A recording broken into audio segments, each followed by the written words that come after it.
ایک روایت بیان کرتا ہوں. ایک دن میرے آقا صلی اللہ علیہ وسلم اپنے گھر سے باہر تشریف لے جاتے ہیں, مدینہ المنورہ کے مضافات میں سیر کے لیے جاتے ہیں. اچانک دیکھتے ہیں ایک قافلے نے پڑاؤ کیا ہوا ہے. وہ قافلہ, ان کے پاس اونٹ ہے. میرے آقا صلی اللہ علیہ وسلم کو عرب کا ایک سرخ اونٹ بہت پسند آیا. میرے آقا صلی اللہ علیہ وسلم نے ارشاد فرمایا میں اس اونٹ کو خریدنا چاہتا ہوں. قافلے کا سردار وہاں موجود تھا, انہوں نے کہا لے جائیے, خریدیے. میرے آقا صلی اللہ علیہ وآلہ وسلم نے ارشاد فرمایا دیکھو میں سیر کے لیے آیا تھا, اونٹ خریدنے کے لیے تو نہیں آیا تھا, یہ میرا مقصد نہیں تھا, میں فقط سیر کے لیے آیا تھا. تمہارا اونٹ نظر آیا, مجھے پسند آیا. ارے ناز کرتے ہیں ہم, کیا عظیم اونٹ ہے وہ جو آقا کو پسند آ گیا, جو آقا کو پسند آ گیا. میرے آقا نے ارشاد فرمایا میں اسے خریدنا چاہتا ہوں لیکن اس وقت میرے پاس قیمت نہیں ہے, میرے پاس قیمت نہیں ہے, میں جاؤں گا گھر جا کر واپس قیمت ادا کر دوں گا. وہ دیکھ رہے ہیں میرے آقا صلی اللہ علیہ وسلم کو, آقا جا رہے ہیں, آقا وہاں سے تشریف لے جاتے ہیں. وہ آقا کو کہتے ہیں آپ لے جائیں, اونٹ آپ لے جائیں.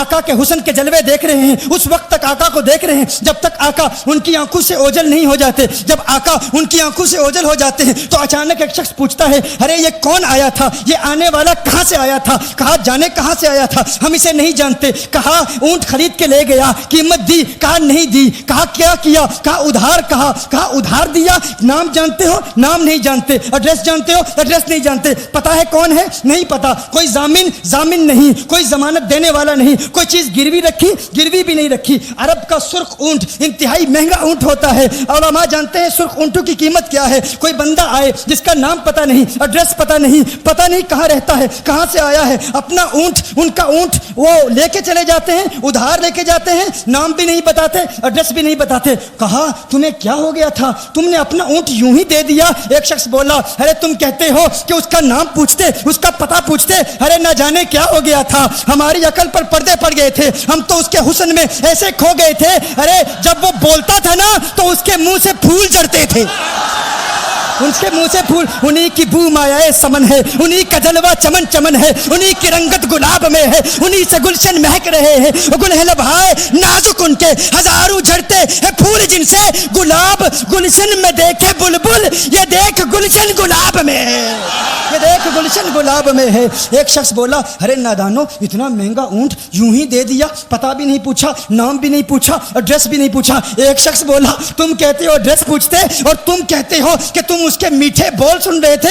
ارے میں تو اس کے کنڈل زلفوں کو دیکھ رہا تھا, ان کے زلفوں کے پیچ و خم میں ایسا گم ہو گیا تھا, ان کے حسن میں. گویا کہ اعلیٰ حضرت یہی فرماتے ہیں نا لم یاتی نذیر کفی نظر مثلے تو نشد پیدا جانا, جگراج کو تاج تو رے سرسو ہے تجھ کو شہید و سرا جانا, انفی اتش و سخا کا اتم ہے گیسو پاک ہے ابر کرو, ہے گیسو پاک ہے ابر کرو, برسن ہارے رم جم دو بوند ادھر بھی گرا جانا, انفی اتشن و سخا کا اتم. اور ایک پنجابی شاعر نے کہا مکھ چند بدر شاہ شانی, مت چمکے لاٹھ نورانی, کالی زلفت اک مستانی, مخمور عقیل مدبریا.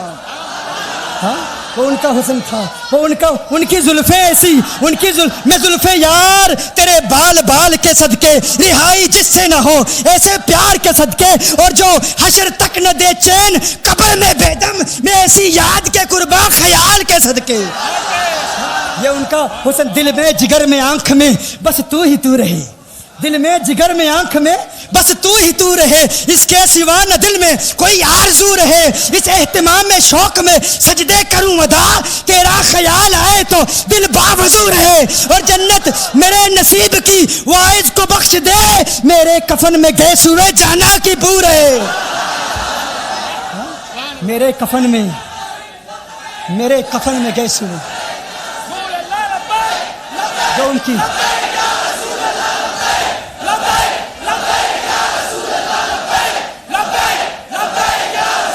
جو ان کی زلفوں کے اسیر ہو جاتے ہیں, جو ان کی زلفوں کو کھلا غضب ہوا تیری زلف دراز کا, کھلا غضب ہوا تیری زلف دراز کا, پھانسی گلے میں ڈال کے دنیا لٹک گئی, یہ ان کے زلفوں کا اثر ہے. لوگ قربان ہو جاتے ہیں, اپنی جان مارتے ہیں. آقا آپ کی کنڈل والی زلفیں ایسی ہیں, ہمیں کہاں یاد رہی قیمت کتنی ہے, نام کیا ہے, علاقہ کون سا ہے, شہر کون سا ہے. ابھی کلام ہو ہی رہا تھا, ایک شخص نے کہا ارے نادانو کیا کیا, اونٹ دے دیا, نام بھی نہیں پوچھا, پتہ بھی نہیں پوچھا. ایک شخص بولا ارے وہ تو ان کے میٹھے بولوں میں کھو گیا تھا, یہ تو کنڈل والی زلفوں میں کھو گیا تھا. لیکن تم جانتے ہو میں کیا دیکھتا تھا. کہا کیا دیکھتے تھے. کہا ان کے لبوں پر جب تبسم کی کھلکھلاہٹ ہوتی, جب مسکراہٹ ہوتی, ان کے دانتوں کی چمک دیکھ رہا تھا. وہ مسکراتے تھے, ان کا نور مجھے سامنے والے پہاڑوں پہ نظر آتا تھا.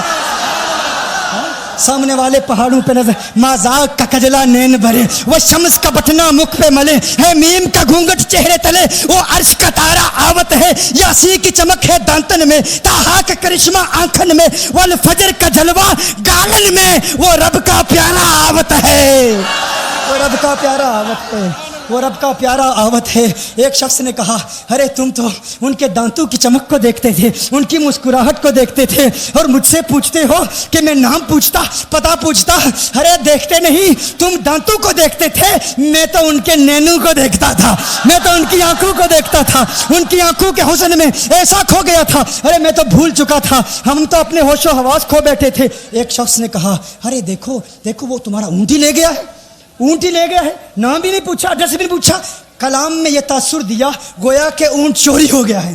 اچانک خیمے سے ایک عورت کی آواز آتی ہے, خیمے سے ایک عورت کی آواز آتی ہے. وہ کہتی ہے خبردار, انا دامنۃ لثمن جبلکم.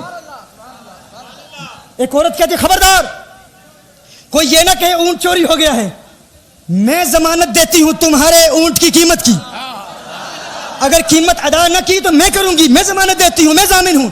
کہا شکر ہے کوئی تو جانتا ہے اس کو, شکر ہے کوئی تو اس کو جانتا ہے, کوئی تو پہچانتا ہے. کوئی اور ضامن نہیں تھا, ضمانت دینے والا نہیں تھا. شکر ہے تم جانتی ہو. کہا نہیں جانتی تو میں بھی نہیں ہوں, کون ہے مجھے بھی نہیں پتا کون ہے. کہا پھر ضمانت کاہے کی, کیوں ضمانت دے رہی ہو. اس نے کہا ہوا یہ کہ جب وہ تم سے باتیں کر رہا تھا نا, تو خیمے کی اوٹ سے میں نے اس کا حسین چہرہ دیکھ لیا. ارے سنو سنو سنو سنو سنو سنو, کہا جس کا چہرہ اتنا حسین ہے وہ جھوٹا نہیں ہو سکتا, وہ جھوٹا نہیں ہو سکتا, وہ جھوٹ نہیں بول سکتا. میرے آقا کا حسن ہی ایسا ہے. تم کہتے ہو تم ان کی طرح ہو, ذرا تم بھی کہیں خریدنے کے لیے کچھ جاؤ, دیکھتے تیرے چہرے کا حسن دیکھ کر کون ضمانت دیتا ہے, کون ضمانت دیتا ہے. ابھی بات ہو ہی رہی تھی نا, ابھی کلام ہو رہا تھا, اچانک میرے آقا کے غلام آ گئے. اچانک صحابہ قیمت لے کر, کون ہے جس نے آقا کو اونٹ دیا ہے. یہ ضیافت کے لیے چند کھجوریں بھی لے لو, کھجوریں بھی رکھ لو, اور یہ قیمت بتاؤ. انہوں نے کہا قیمت, اب قیمت کو چھوڑو, اب سودے کو چھوڑو. کیوں, اب ہمارا سودا بازار مصطفیٰ میں ہو چکا. اب ہمارا ارے قیمت کو بھول جاؤ, قیمت کو چھوڑو, اب ہمارا سودا ہو چکا. ارے کیا ہوا, کیسے. کہا بتاؤ وہ سونا تھا کہاں سے, وہ منمونا کہاں سے آیا تھا.